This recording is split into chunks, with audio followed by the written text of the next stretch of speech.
Breaking. Prince William just shattered 40 years of royal silence with 7 words about Keir Starmer that nobody saw coming. Within 2 hours, Parliament erupted into absolute chaos. 3 cabinet ministers have already resigned. And what happens in the next 72 hours could destroy Labour forever. If you want to see how this constitutional firestorm ends, hit that subscribe button right now, because the mainstream media won't tell you what's really happening inside the palace walls. Here's what sparked the most dangerous royal intervention in modern British history. Yesterday at 3:47 p.m, Prince William attended what was supposed to be a routine veterans charity event at Chelsea Barracks. Standard protocol: shake hands, give a short speech, pose for photos. But William wasn't there for protocol. He was there to send a message that would shake Westminster to its core. His words were measured, but absolutely devastating. When those who sacrificed everything for this nation are forgotten, while others receive priority, something fundamental has broken in our social contract. 7 seconds of silence followed. Then the room exploded in applause that lasted 3 full minutes. But Karma wasn't clapping. Sources say he was already on the phone with palace officials demanding an explanation. Within the hour, Downing Street went into full crisis mode. It started when leaked Home Office documents revealed the shocking truth about Star's immigration policy. We're talking about 47,000 asylum seekers receiving emergency housing in 4-star hotels across Britain, while 89,000 military veterans remain on council housing waiting lists. The contrast is so brutal, so utterly indefensible that even lifelong Labour supporters are switching sides. Margaret Collins, a 71-year-old nurse from Birmingham who voted Labour her entire life, told BBC Radio this morning, "I survived the Blitz stories from my mother. I survived the winters of discontent. But I cannot survive watching men who fought for Britain sleeping rough while illegal immigrants get hotel rooms with full board." That interview has been shared 1.8 million times in 6 hours. The optics are absolutely catastrophic for Star. But here's where it gets really interesting. William didn't stop with one speech. At 6:15 p.m, he did something unprecedented. He visited a veterans' homeless shelter in South London. No media announcement, no palace photographers, just William, 2 protection officers, and 34 homeless former soldiers who couldn't believe their eyes. What he said there, recorded on mobile phones by shocked staff members, is even more explosive. "You served this country with honor. You deserve better than this. And I promise you, your voices will be heard at the highest levels." Those words, spoken quietly but captured on shaky video, have gone viral. 12 million views by midnight. The message was unmistakable. Prince William just publicly contradicted government policy. And Starmer knows exactly what that means. Meanwhile, British veterans who served in Iraq, Afghanistan, the Falklands, and Northern Ireland are being systematically ignored by the very government that sent him to war. Colonel James Hartford, retired from the Parachute Regiment, lost his council flat 3 months ago after 28 years of service. He's been sleeping in his car outside the Aldershot garrison where he once commanded 400 men. "I fought for this country in Helmand Province," he told The Telegraph yesterday. "I watched my best mate die saving 3 Afghan civilians, and now I'm homeless while people who entered this country illegally are given 4-star accommodation." His story isn't unique. A Ministry of Defence report leaked to The Times shows 12,000 veterans are currently homeless. Another 34,000 are in temporary housing or staying with relatives. Many suffer from PTSD, physical injuries, and mental health conditions that make employment nearly impossible. Sergeant David Morrison, who lost both legs in Basra, spent 4 months living in a tent in his brother's garden while waiting for adapted housing. His application sat in a council office gathering dust while asylum seekers were processed within weeks. Sarah Wilkins, widow of Lance Corporal Michael Wilkins, who died in Afghanistan, was evicted from military housing 6 months after her husband's death. She now lives in a cramped 1-bedroom flat with her 3 children, struggling to pay rent on her widow's pension. These aren't statistics. These are real people who gave everything for Britain and received nothing in return. The government promised them priority housing under the Armed Forces Covenant Act 2011. That promise has been systematically broken under Starmer's watch. Freedom of Information requests reveal that only 23% of homeless veteran applications receive council housing within the legally mandated 12-month period.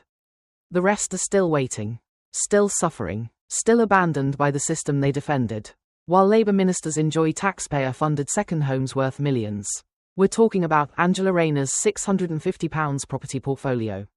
Rachel Reeves' grace and favour accommodation. David Lamy's luxury ministerial residence. The contrast is so staggering, so morally obscene that even moderate voters are demanding answers. And Prince William just put that contrast on national television for everyone to see. Then something happened that nobody expected. And that changes everything. King Charles, who has remained carefully neutral throughout Starmer's first year in office, called an emergency meeting at Buckingham Palace at 9:30 p.m. last night. Present were Prince William, Queen Camilla, 3 senior palace advisors, and General Sir Patrick Sanders, former Chief of the Defence Staff. What was discussed officially remains classified under royal privilege, but palace insiders speaking on condition of anonymity paint a stunning picture. His Majesty was absolutely furious. One senior aide revealed to the Sunday Times this morning, "I've served the Crown for 23 years, and I've never seen him like this. He feels the social contract between Britain's institutions and her veterans has been betrayed." The King's words, according to multiple sources, were crystal clear. William is right to speak. If the government won't protect those who protected us, then the monarchy must remind them of their duty. That's a constitutional earthquake. The Crown doesn't challenge elected governments. It hasn't happened since 1936. But Charles just authorized his son and heir to do exactly that. Palace constitutional experts confirm this breaks 89 years of precedent.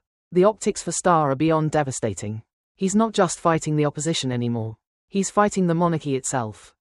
The fallout hit like a tsunami within minutes of William's shelter visit going viral. By midnight, the pound sterling had dropped 1.2% against the dollar as markets panicked about constitutional proc instability. £18 billion wiped from the FTSE 100 in overnight trading. International investors don't like uncertainty, and Britain just became the most uncertain democracy in the developed world. #Defender Veterans hit #1 globally on Twitter, trending in 47 countries with over 3.2 million tweets in 8 hours. TikTok videos comparing homeless veterans to hotel house migrants have been viewed 89 million times since yesterday evening. Facebook groups demanding Starmer's resignation have added 400,000 members since William spoke. This isn't just a political crisis anymore. It's a cultural earthquake that's splitting Britain right down the middle. Inside Labour headquarters, the panic is absolute. 47 Labour MPs have now publicly broken ranks. 16 are demanding an emergency debate on veterans' housing. 8 are calling for a vote of no confidence. 3 have already resigned from junior ministerial positions. Former Defence Secretary John Healey, pushed out by Starmer 6 months ago, gave a blistering interview to Sky News at midnight. "I warned the Prime Minister this policy would explode in his face. He called me a dinosaur and showed me the door. Well, the dinosaur was right and he's finished." Protests erupted across 12 British cities within hours. Manchester, Birmingham, Liverpool, Newcastle, Glasgow all saw thousands marching with Union Jacks and banners reading "Veterans before illegals" and "Star must go."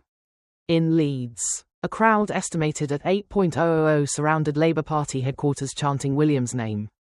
West Yorkshire police called it the largest spontaneous demonstration they'd seen in 15 years. This isn't organised political opposition. This is organic public fury. Inside number 10 Downing Street, witnesses describe an atmosphere of complete meltdown. Starmer called an emergency cabinet meeting at 11 p.m. that descended into shouting matches within minutes. Transport Secretary Louise High allegedly screamed at Deputy Prime Minister Angela Rayner, accusing her of leaking negative stories to prepare her own leadership bid. Home Secretary Yvette Cooper sat in stony silence, refusing to defend the immigration policy she's legally responsible for implementing. Chancellor Rachel Reeves was overheard telling Education Secretary Bridget Phillips, "He's lost the public, he's lost the party, and now he's lost the bloody royal family."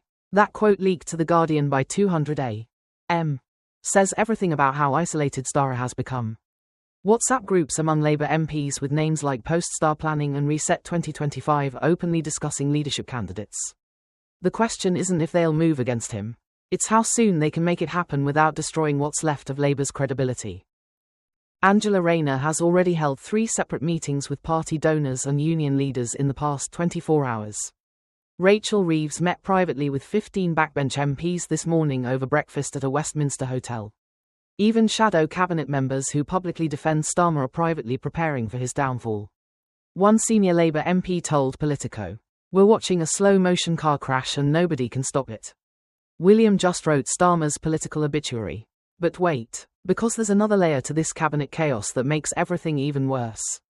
Defense Minister James Cartage was reportedly so furious during last night's meeting that he threw his briefing papers across the table. Multiple witnesses confirm he shouted, "We send these men to war and then treat them like garbage.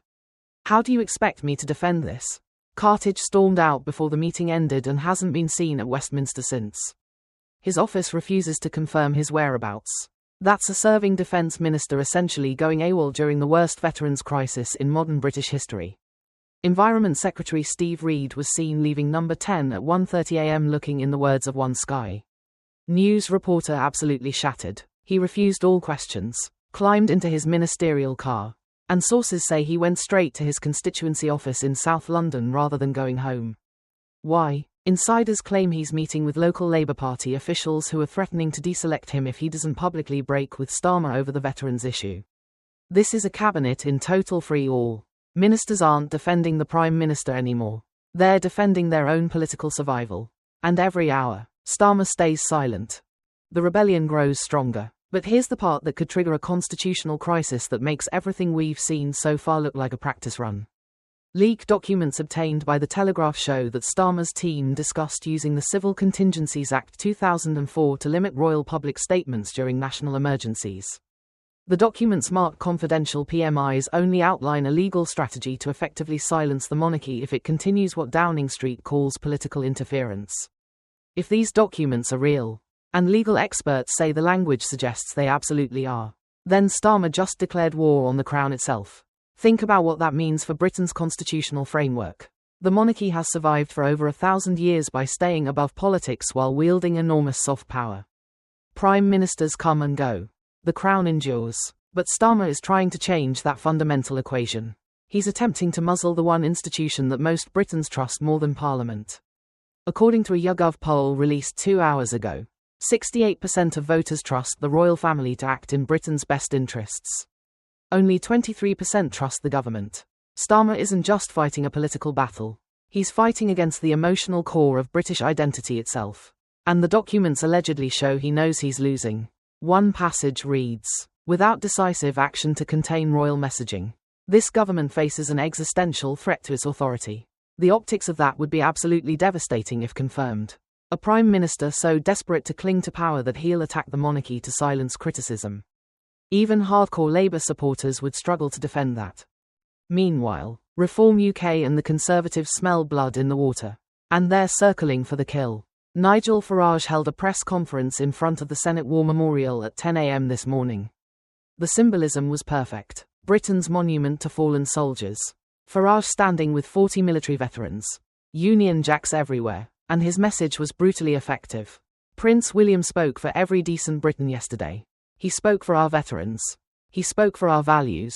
He spoke for Britain herself. And Karma's response? Silence, panic, and now, according to reports, an attempt to silence the monarchy itself. That tells you everything you need to know about this government's priorities. No shouting, no insults, just quiet patriotic fury that resonates with millions. Reform UK's membership has surged 180% in 18 hours. The party's phone lines are jammed with former Labour voters demanding to join.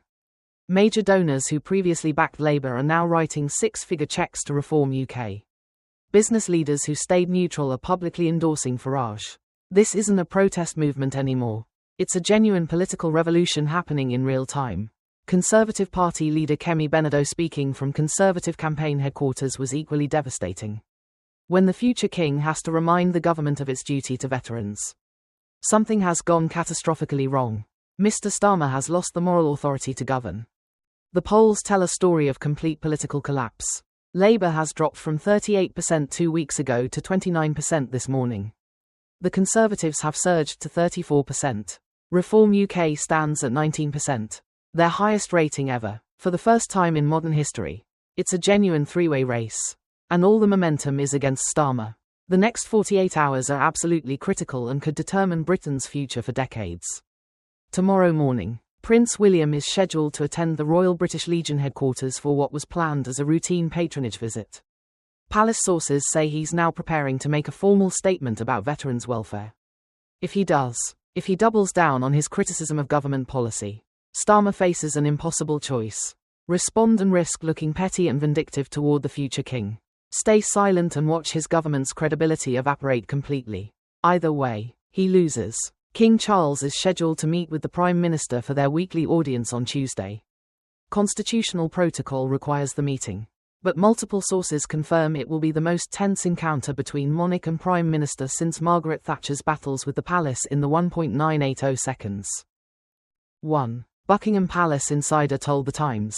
His Majesty will make his views abundantly clear about the government's duty to veterans. It won't be pleasant for Mr. Starmer. And here's what nobody is talking about yet, but should terrify Downing Street. The Archbishop of Canterbury, spiritual leader of the Church of England, is reportedly preparing his own statement supporting Prince William's position. The Church hasn't intervened in political matters this directly since the Thatcher era. If the Archbishop publicly backs the royal family against the government, Starmer loses the moral and spiritual authority that every British Prime Minister relies on. This crisis is now bigger than immigration policy or housing shortages. It's about whether Britain's elected government can survive open conflict with the monarchy. History suggests it cannot. The last time a British government truly fought the crown was 1936 during the abdication crisis. The government won that battle, but Prime Minister Stanley Baldwin's reputation never recovered. Starmer is facing similar stakes with far less public support. At its epicenter stands a Prime Minister who looks increasingly desperate, isolated, and out of touch with the country he claims to lead. So here's the question that's tearing Britain apart tonight. Did Starmer just commit career suicide by going to war with Prince William? Or can he somehow survive the worst crisis any Labour leader has faced in 40 years? What do you think happens when the palace decides to fight back? Does Starmer resign within a week? Or does he try to cling to power and destroy what's left of Labour's credibility? Drop your answer in the comments below because this is the most important political story in Britain right now. And we need to hear from you. And if this constitutional earthquake shocked you as much as it shocked us, share this video with everyone who needs to see what's really happening inside Westminster and Buckingham Palace. The mainstream media won't give you the full truth because they're terrified of offending Downing Street. But we'll tell you exactly what's happening. Hit that subscribe button and turn on notifications because tomorrow we're breaking the story about what King Charles said in that emergency palace meeting. Trust me, you won't believe.